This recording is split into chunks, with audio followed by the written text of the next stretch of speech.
जैन शहीद हुए, कितने जैन जेल गए। विभिन्न संप्रदायों के लाखों सेनानियों ने हमारे देश की स्वतंत्रता के लिए अपने प्राणों का बलिदान दिया। जैन बंधु भी इसमें कहीं पीछे नहीं रहे। ऐसे ही एक जैन स्वतंत्रता सेनानी अमर शहीद भूपाल अणस्कुरे के बारे में हम आज आपको बताने वाले हैं।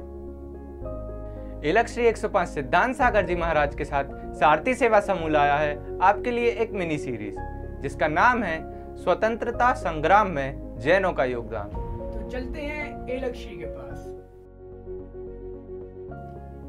भारतीय स्वतंत्रता संग्राम में गरीब और अमीर ने, छोटे ने, बड़े ने और जमींदारों ने, जवान ने, वृद्ध ने, सभी ने भाग लिया। ऐसे ही एक भूपाल अनस्कुरे ने एक अग्रणीय भूमिका निभाई।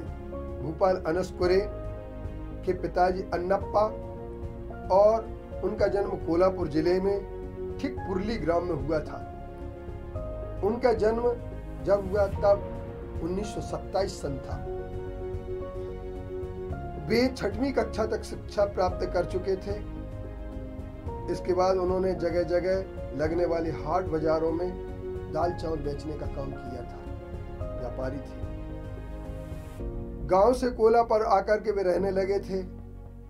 एक कमरे में ही अपनी गरीबी बिताया करते थे, लेकिन देश की आजादी के लिए उन्होंने सदैव अपना प्रयत्न किया।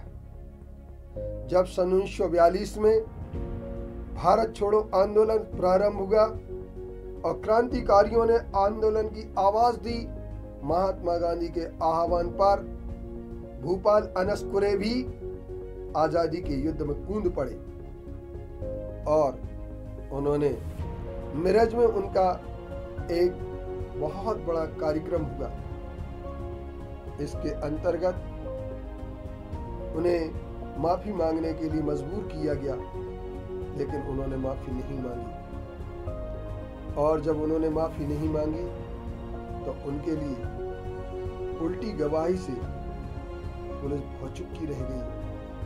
क्रांतिकारियों के पक्ष में भूपाल ने अपना बयान दिया और उस बयान को सुनकर के बापू साहेब सिमंदर मिर्जे जी ने 5000 रुपए की जमानत पर उन्हें छुड़ाया।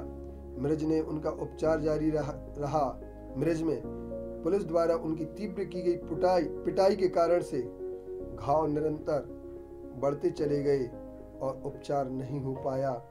और आषाढ़ मास में जिस दिन सारे मुकदमा पुनः चलने वाले थे, उसी समय आजादी के इस मसीहे ने अपनी अंतिम सांस ली और यह शहीद हो गए।